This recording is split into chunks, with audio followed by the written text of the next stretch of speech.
Good morning बच्चों। अब आज जो है गुड मॉर्निंग बच्चों, आज जो है आपको विविध प्रश्नावली के सवालों को समझाया जाएगा, जिसमें देखिए पहला सवाल है सिद्ध कीजिए कि सारणिक दिया जा रहा है। ये कह रहा है कि थीटा से स्वतंत्र है। मतलब हमें इस सारणिक का मान सिद्ध करना है कि ये थीटा से स्वतंत्र है। यानी जब हम इसको हल करके इसका मान निकालेंगे तो उसमें थीटा का कोई पद नहीं होना चाहिए। ठीक है, इस तरह से हमें इसमें मान निकालना है। तो देखिए आइए इसको हल करते हैं। इसको हल करने के लिए वो कॉन्सेप्ट वही है कि हम यहाँ पर क्या करेंगे, 2 जीरो बनाएंगे ताकि इसका हम प्रसार कर सकें, और प्रसार करने के बाद देखेंगे कि इसमें क्या है, कि इसमें थीटा का कोई पद है या नहीं। तो देखिए हमने यहाँ किया C1 tends to C1 minus cos theta C2। ये देखिए C1 है और ये देखिए C2 है, ठीक है ना। तो यहाँ पर हमने क्या किया, C1 minus cos theta C2, इससे होगा क्या, ये वाला पद देखिए यहाँ कॉस थीटा का मल्टीप्लाई होगा, ये इससे घटाएंगे तो यहाँ जीरो मिल जाएगा। ऊपर भी कुछ ना कुछ ऐसे सॉल्व होने पर मान आएगा, लेकिन यहाँ वाला पद जीरो आ जाएगा। ऐसे देखिए C3 tense to C3 minus x C2। अब ये C3 है तो C3 माइनस यक्स C2 करेंगे तो ये C3 माइनस यक्स C2 करने पर ये x माइनस एक्स जीरो आ जाएगा। तो इस तरह से हमने यहाँ जीरो बनाने का प्रयास किया है। तो देखिए यहाँ पर आगे, अब देखिए पहले C1 में देखिए, तो C1 को देखने के लिए लिखा है C1 minus cos theta C2। तो ये C1 है, ये C2 है, तो ये C1 हो गया x minus cos theta into C2 हो गया साइन थीटा। तो क्या बन गया, x minus cos theta sine theta, ये लिखा हुआ है। फिर इसके बाद देखिए यहाँ पर C1 का मान कितना है, माइनस साइन थीटा। फिर क्या करना है, C1 के बाद माइनस का कॉस थीटा C2। तो देखिए C1 के साथ C2 कितना माइनस एक्स है, तो प्लस का x हो जाएगा। तो कितना आ गया, x cos theta minus sine theta, ये लिखा है x cos theta minus sine theta. अब अगली वैल्यू के लिए देखिए, तो देखिए फिर से यहीं रखेंगे, C1 की जगह कॉस थीटा रखा जाएगा माइनस फिर कॉस थीटा, और C2 की जगह 1 रखा जाएगा। तो cos theta minus cos theta क्या आ गया, जीरो आ गया, ये जीरो लिख दिया। ठीक, अब C2 में कोई चेंजमेंट नहीं हो रहा, उसको ऐसे नोट कर लीजिए, साइन थीटा माइनस एक्स 1, इसको ऐसे नोट कर लिया। अब C3 में देखिए, C3 ये है, तो C3 में करना है C3 माइनस यक्स C2। तो अब इसमें ध्यान दीजिए, तो C3 का मान देखिए क्या है, कॉस थीटा, फिर माइनस यक्स, और C2 का मान है साइन थीटा। तो ये हो गया cos theta minus x sine theta, cos theta minus x sine theta. ठीक है, ऐसे ही देखिए अगले में क्या किया, फिर देखिए C3 की जगह अब रखेंगे 1। ये पूरे C3 के एलिमेंट हैं, इनको C2 के एलिमेंट से सॉल्व करना है। तो C3 की जगह क्या रखेंगे यहाँ पर 1, फिर क्या लिखेंगे माइनस एक्स, तो माइनस एक्स। अब C2, तो जब हम C3 की जगह 1 ले रहे हैं तो उसका C2 में मान कितना है, माइनस एक्स। तो ये आ जाएगा 1 प्लस एक्स स्क्वायर। तो देखिए ये लिखा हुआ 1 प्लस एक्स स्क्वायर। अब लास्ट के लिए देखते हैं, यहाँ C3 का मान ये x है, माइनस एक्स C2 का मान है 1। तो ये x माइनस एक्स क्या हो गया, जीरो। तो ये स्टेप आपको समझ में आ गया होगा उम्मीद है। अब देखिए आगे, यहाँ देखिए R3 में हमें 2 जीरो मिल गए, तुरंत हम इसका प्रसार कर देंगे। तो हम R3 के अंतरिक्ष विस्तार करने पर, ठीक है, जब इसका विस्तार करेंगे तो देखिए आगे ये जीरो है, ये जीरो लिख दिया। तो इसके चिन्ह देखिए, प्लस माइनस प्लस होता है, ठीक है। तो ये जीरो, फिर इसमें माइनस 1।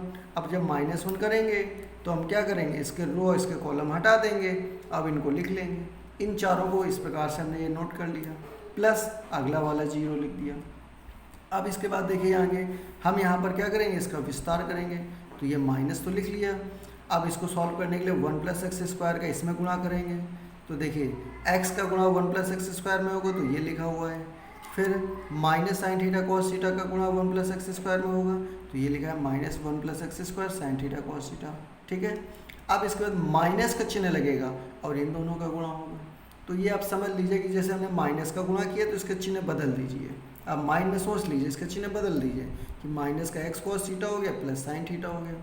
अब इसको गुणा कर दीजिए, तो माइनस एक्स कॉस थीटा का कॉस थीटा में होगा तो minus x cos square theta, minus x cos theta का माइनस एक्स साइन थीटा में होगा तो माइनस माइनस प्लस और x square sine theta cos theta.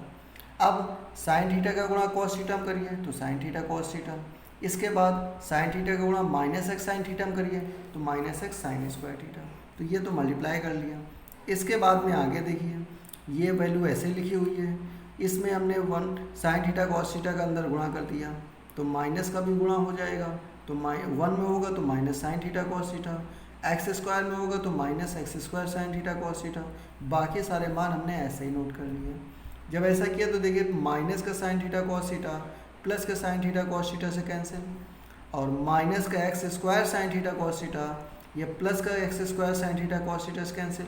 अब बाकी जो मान बचा उसमें देखते हैं, ये लिखा हुआ है x into 1 plus x square, और ये बचा माइनस का एक्स कॉस स्क्वायर थीटा, और ये बचा माइनस का एक्स साइन स्क्वायर थीटा।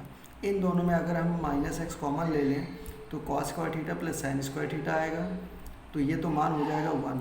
और देखिए यहाँ माइनस था, ये भी माइनस था, तो टोटल से हमने माइनस को बाहर ले लिया, या ये कह सकते हैं कि माइनस के अंदर मल्टीप्लाई कर दिया, ठीक है ना।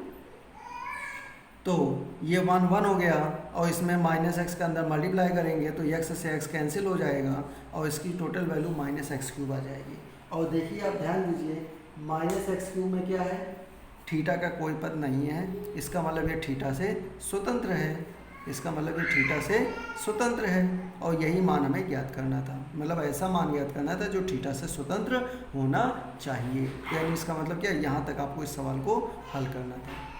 चलिए भाई आगे बढ़ते हैं। ये पहला सवाल आप इस तरह से प्रैक्टिस करेंगे, और इसी तरह से आप दूसरे सवाल की भी ट्राई करेंगे। और दूसरा सवाल जब प्रैक्टिस करने के बाद आइए चलते हैं तीसरे सवाल की ओर। तीसरे सवाल में देखिए सारणिक मान दिया जा रहा है, इसका मान हमें ज्ञात करना है, ठीक है। एक सारणिक दी जा रही है, इसका मान हमें ज्ञात करना है। तो इसमें देखिए, इसमें भी C2 टेंस टू हमने किया है C2 प्लस कॉस बीटा बटे साइन बीटा C1। क्यों किया, वो इसलिए देखिए क्योंकि एक जीरो हमें यहाँ दिया जा रहा है। अब हमें यहाँ पर सिर्फ एक जीरो और बनाना है, एक जीरो दिया जा रहा है, हम एक जीरो और बना ले तुरंत हम प्रसार कर देंगे। तो देखिए ये बना हुआ है, तो अब जैसे हमें इसी रो में जीरो बनाना है, तो इन दोनों में किसी एक जगह हम जीरो बना लें। तो जैसे हम इसमें जीरो बनाना चाहते हैं, तो इसमें जीरो बनाने के लिए हम इसके साथ ही जब जोड़ेंगे घटाएंगे तभी जीरो आएगा। हम ऊपर नीचे नहीं कर सकते, क्यों, अगर हम ऊपर नीचे सॉल्व करेंगे तो ये जीरो भी तो हट जाएगा वहाँ से, तो हमें इसको चेंज नहीं करना है और इन दोनों की जगह एक जीरो बनाना है। तो इसका मतलब ये हुआ कि आप इसको सॉल्व करने के लिए करेंगे क्या, कि हम इसके साथ सॉल्व करेंगे। तो उसके लिए हम अगर यहाँ साइन थीटा से यहाँ पर अगर हम भाग दे दें, तो साइन बीटा लिखा है और साइन बीटा से भाग देंगे तो यहाँ बचा 1, और फिर 1 के बाद कॉस बीटा से मल्टीप्लाई कर दें तो फिर कॉस बीटा कैंसिल हो जाएगा। तो यही काम करना है, इसीलिए साइन बीटा लिखा था हमने, साइन बीटा से डिवाइड किया। अब यहाँ जब डिवाइड करेंगे तो यहाँ आ जाएगा 1, और 1 में किससे मल्टीप्लाई करेंगे, जो पद हमें चाहिए यानी कॉस बीटा से, तभी यहाँ पर कॉस बीटा आ जाएगा, उससे सॉल्व करने पर जीरो आ जाएगा, ठीक है ना। तो इस तरीके से आप सोचेंगे कि जीरो कैसे बनाना है। चलिए आइए देखते हैं सवाल। तो उसके लिए देखिए C2 में ये एप्लीकेशन की गई है, तो हमने C1 और C3 को तो ऐसे ही नोट कर लिया, C1 और C3 को ऐसे ही नोट कर लिया। अब C1 C3 को आप ध्यान मत दें, क्योंकि उसके एलिमेंट्स को ऐसे नोट कर लीजिए। C2 में देखते हैं, आइए समझते हैं। C2 में देखिए क्या लिखा हुआ है, लिखा हुआ है C2, तो पहले हम C2 का मान लिखें, कॉस अल्फा साइन बीटा, ठीक है, प्लस कॉस बीटा बटे साइन बीटा C1। अब C2 के साथ C1 क्या है, कॉस अल्फा कॉस बीटा, ठीक है, कॉस अल्फा कॉस बीटा, इतना है यहाँ पर। अब देखिए दो पूरे से कॉस अल्फा कॉमन ले लेंगे, तो यहाँ क्या बचेगा, sign beta plus cos beta हो जाएगा कॉस स्क्वायर बीटा बटे साइन बीटा, ठीक है ना। अब इसका एलसीएम ले लेंगे, तो देखिएगा आगे क्या होगा, साइन बीटा हमने एलसीएम ले लिया, तो यहाँ आ गया sine square beta plus cos square beta. तो sine square beta plus cos square beta कितना हो गया, 1, इसका मान हो गया 1, तो 1 साइन बीटा। तो ये वैल्यू आ गई, इस वैल्यू को हमने यहाँ डायरेक्टली लिखा हुआ है cos alpha into 1 sign beta, तो उसी को हमने ये हल करके आपको समझा दिया, ठीक। ऐसे यहाँ देखिए इसको सॉल्व करेंगे, तो अब अगली वैल्यू देखिए, ये C2 का अगला मान यहाँ C2 की जगह रखेंगे, क्या रखेंगे, कॉस बीटा, फिर प्लस कॉस बीटा बटे साइन बीटा और इंटू C1, इसका C1 में मान है माइनस साइन बीटा। तो देखिए साइन बीटा से साइन बीटा कैंसिल, ये आ जाएगा cos beta minus cos beta, इस माइनस से गुणा करने पर कॉस बीटा, और ये कैंसिल होकर कितना आ जाएगा, जीरो, ठीक। ऐसे ही अब इन दोनों को हल करेंगे तो ये मान आएगा, ये मान इसी तरह से हल करने पर आपको निकालना है, ठीक है। तो ये मान आ गया, तो ये आपका C2 वाला पूरा सेक्शन कंप्लीट हो गया। अब देखिए, अब यहाँ पर R2 में जब हम नज़र मारेंगे तो देखेंगे कि इस R2 में हमें 2 जीरो मिल गए, तो अब तुरंत इसका प्रसार कर दीजिए, यानी R2 के अनुदिश विस्तार करने पर जब विस्तार करेंगे तो ये देखिए यहाँ पर ध्यान से, जैसे ऊपर वाले का चिन्ह होता है प्लस माइनस प्लस, इसका होता है माइनस प्लस माइनस, तो यहाँ माइनस है, ये माइनस लगा दिया, और माइनस साइन बीटा लिखा हुआ है तो इसको मान को लिख दिया। अब इसके अनुदिश विस्तार करेंगे तो क्या करेंगे, इसके रो को हटाइए और इसके कॉलम को हटाइए। अब जो वैल्यू आपको नज़र आ रही है उसको यहाँ हमने नोट डाउन कर लिया, ठीक है ना, और प्लस ये वाला जीरो और माइनस ये वाला जीरो, तो पूरा जीरो इसलिए लिखा नहीं हमने मान को। अब इसके बाद में देखिए आगे ये माइनस माइनस प्लस का साइन बीटा, और यहाँ देखिए इससे इसको गुणा करेंगे तो कॉस स्क्वायर अल्फा बटे साइन बीटा, फिर माइनस इससे इसको गुणा करेंगे तो माइनस का साइन स्क्वायर अल्फा बटे साइन बीटा। अब ये माइनस माइनस हो जाएगा प्लस, और साइन बीटा एलसीएम लिया तो ऊपर आ गया cos square alpha plus sine square alpha. अब cos square alpha plus sine square alpha का मान 1 होता है, और जब साइन बीटा से साइन बीटा कैंसिल हो गया तो इसकी टोटल वैल्यू कितनी आ गई, इसकी टोटल वैल्यू आ गई 1। तो इस प्रकार से आप क्या करेंगे, क्वेश्चन नंबर 3 तक के सवालों को आप हल करेंगे, ठीक है। ये विविध प्रश्नावली चल रही है, और विविध प्रश्नावली में आप क्वेश्चन नंबर 3 तक के सवालों को हल करिए। धन्यवाद।